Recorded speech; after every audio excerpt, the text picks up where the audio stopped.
And you think you can beat me? I am Kang! You talk to ants! What's going on guys? Welcome to One and Only M Stream. Narito ng Tagalog movie breakdown ng pelikulang Ant-Man and the Wasp: Quantumania. Ano kaya mga detalye, easter eggs at hidden details ang nalagpasan mo dito?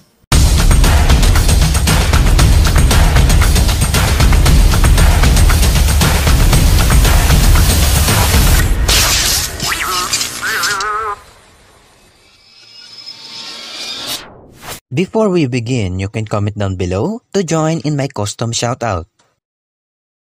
Makikita natin ang isa sa mga version ni He Who Remains na si Kang the Conqueror. Siya ang pinalaya sa grupo ng Council of Kangs matapos siyang magimagsik at kalabanin ng Council. Sa mga hindi nakakaalam, ang Council of Kangs ay isang grupo o samahan ng mga variants o other versions ni He Who Remains na pinamumunuan ni na Immortus, Scarlet Centurion at Ramatot. Nagbabalik din si Janet Van Dyne, ang asawa ni Hank Pym.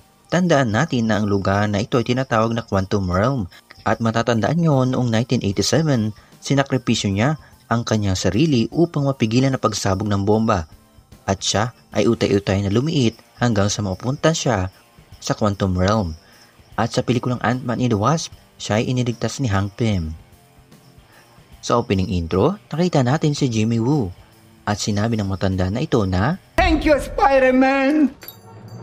Sinyas na tumalab talaga ang spell ni Doctor Strange, nakalimutan si Peter Parker. O baka may pagkakapares lang talaga sila ng costume. Anyway, nagbabalik si Hope Van Dyne at si Cassie Lang, ang anak ni Scott Lang. Pakinggan natin ito. A guy dressed like a bee tried to kill me in my room when I was 6. I've never had a normal life. Ito ay isang callback sa karanasan niya noon. Pakinggan natin ito. That moment, all I could think was, how did the Hulk turn me into a baby? Will I be a baby forever? Am I the Hulk's baby? A little after that, a raccoon from space showed up. I don't think he knew my name. I was just happy to meet a raccoon who could talk. Ito ay ilan lamang sa mga reference sa Avengers Endgame. Matapos pumalya ang imbensyon ni Cassie, sila ay hinigop nito papasok sa Quantum Realm. Makikita natin ang natatagong sibilisasyon sa loob ng Quantum Realm. Ito ay minsan ang napatunayan sa pelikulang Ant-Man and the Wasp na may nakatagong syudad sa loob nito. Mapupunta tayo sa City of Axia at doon nila nakilala si Kraylar na ginaganapan ni Bill Murray. Sa comics, minsan na niyang nakasama si Hook sa Microverse. Napagalaman natin na inatasan ni Kang si MODOK upang takipin si Scott Lang at ang pamilya niya. Sino nga ba si MODOK? Panoorin mo ang video ko tungkol dyan.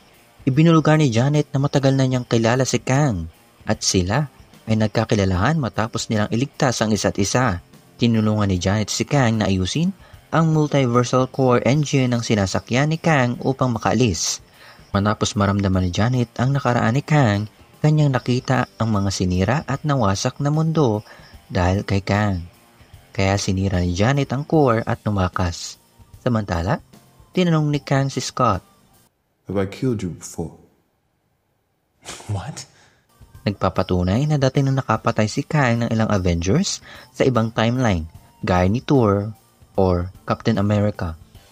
At dahil ayaw ni Scott makitang mawala si Cassie, tinulungan niya si Kang at tumalon siya sa probability storm at utay-utay siyang dumami.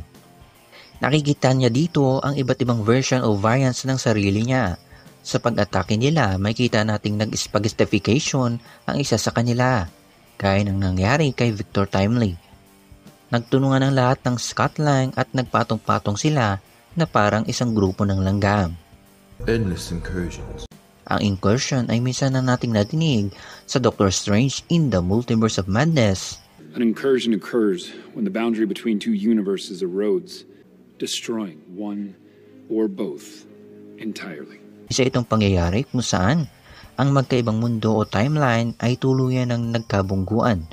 Resulta nito ang pagkasira ng isa o parehas na mundo.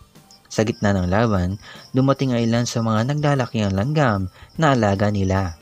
Nangangahulugan na aksidenteng nahigop din sila matapos mangyari ang insidente. Lumaki si Scott Lang at inatake ang hukbo ni Kang. Ganon din si Cassie Lang. I'm so proud of you. I feel like I'm hugging Godzilla. Ito ay isang reference sa nag-iisang Godzilla. nagbagong isip ni Darren Modoc at tinulungan sila. Ang ending at post-credits scene ng pelikulang ito ay ating tinalakay sa isa sa mga segment ng ating channel, kaya panoorin mo na yon. At yan ang ilan lamang sa mga nakita ko at napansin ko sa pelikulang ito. May nalimutan ba ako? Just comment down below, leave a like, subscribe my channel. See you on the next one.